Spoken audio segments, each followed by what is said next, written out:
مساء الخير، يا رب يكون كل الجميع بخير. حالاتي الحلوه اللي جايبه نتائج رائعه واكثر من رائعه.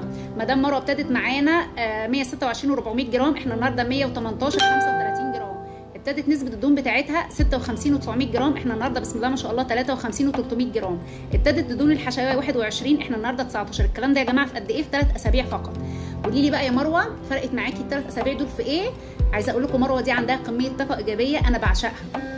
فهتقولي لنا فرقوا بقى معاكي ال3 اسابيع دول في ايه؟ الاول ازيكم يا ابطال حبيبه قلبي. يا رب تحققوا لنفسكم فيه ان شاء الله باذن الله. انا عايزه اقول لكم الحمد لله، اللهم لك الحمد، انا حققت اكتر ما كنت بتمنى الحمد لله.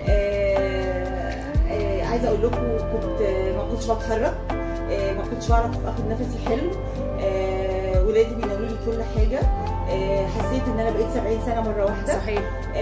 كل حاجه في حياتي انا لو اقول لكم كنت مستنيه ملك الموت والله مش هتصدقوا. حقيقي انا دلوقتي مش انا لسه في الفيديو اللي فات قلت لكم السمنه مقبره الجمال. حقيقي. هي مقبره لكل حاجه حقيقي. انا من ساعه ما جيت عند الدكتور جيسي ربنا يبارك لها يا رب، حبيبه قلبي، انا حاسه ان روحي رجعت لي تاني، الحركه اخف مليون مره، المشي على النظام مش عايزه اقول لكم بحذافيره، هي ماشيه زي ما قال الكتاب. زي ما قال الكتاب يعني كاتباه حقيقي بجد. يعني في ناس مثلا ممكن تمشي كده، لا ازود ايه اقلل ايه، لا هي ماشيه فعلا زي ما قال الكتاب. والله حقيقي. والله يا ابطال زي ما بقول لكم انا رحت دريم بارك لسه بحكي للدكتور. ايوه وده اللي خلاني اعمل معاها الفيديو، لان انا قلت لها انه في ناس بتيجي يعني بتمشي على النظام بس لا انا ممكن الخبط. فهي النهارده تحدد نفسها، احنا بنتكلم في 3 اسابيع يعني لسه ما لحقتش حتى تاخد على اللايف ستايل، فان هي تتحدى نفسها ويبقى قدامها كل المغريات دي وبرده تحافظ على النظام، لا شابوه.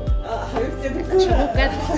ده تعبك والله حبيبه قلبي. فعايزه اقول لكم كنت جعانه بس والله قلت ابدا مش هدمر اللي انا عملته النظام خالص. احنا بنتكلم في 3 اسابيع يا جماعه 8 كيلو ما شاء الله تبارك الرحمن. 8 كيلو في 3 اسابيع مع ما شاء الله 2 كيلو دهون عامه، 2 وشويه كمان 2 ونص، مع ما شاء الله 2 كيلو دهون على الاحشاء جوه. ده رقم خطير، فيدباك رائع. عايزه اقول لكم كمان انا لفيت عند دكتور قلب وبطنه وكلى ورجلي بتورم. انا عايزه اقول لكم ما كنتش اعرف ان علاجي عند الدكتوره جيسي. حبيبه قلبي بجد والله انا رجلي الاثنين كانت بتورم والله. هي جايه الدوسيه معاها وعماله تلف على الدكاتره.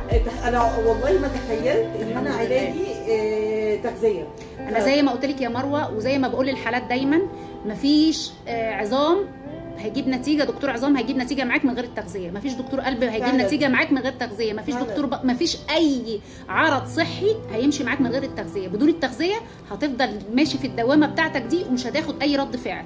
فعلا. فعايزاكم بقى نشجع بعض وتوصلوا لهدفكم. صحيح. وحب نفسك. ايوه وحب نفسك. حب نفسك ودايما تشتغل على تطويرها، ودي اهم حاجه. قولي لي بقى الجلستين اللي خدتيهم والميزو ثيرابي فرقوا معاكي في ايه؟ لا فرقوا جدا، الميزو والثيرابي ممتازين. الحمد لله ان انا ابتديت فيهم على طول. هي من اول ما دخلت بتقولي انا عجباني قوي الحته دي. في منطقه البطن النهارده. عايزه اقول لكم والله ان شاء الله هصور فيديو اكيد ان شاء الله باذن الله. باذن الله. لا اتشفطت، اتنحت من فوق يعني كنت بعجره يا ناس. هي كانت يعني البطن بالجناب كانوا حته واحده، لا هي ما شاء الله النهارده مرسومه ده جلستين بس ما شاء الله. يعني ما شاء الله. من الميزو ثيرابي. الميزو ثيرابي خطير طبعا. وعايزه اقول لكم ما حدش يخاف والله ولا ما حسيتش بالابر ولا ليها اعراض زي ما سمعت ناس كتير. لا الحمد لله امينه 100% وهي مناسبه لحالتك جدا. الحمد لله. ممتازه يا ابطال، يعني ربنا معانا ان شاء الله باذن الله مكملين.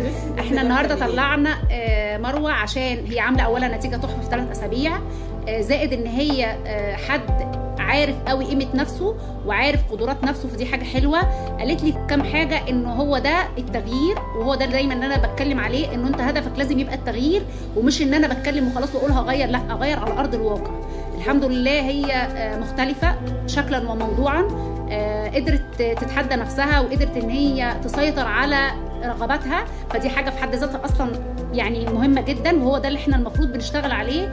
انا مبسوطه بيها وعايزاها تكمل، وده فيدباك 3 جلسات بس او 3 اسابيع، فده رقم رائع ما شاء الله عليها.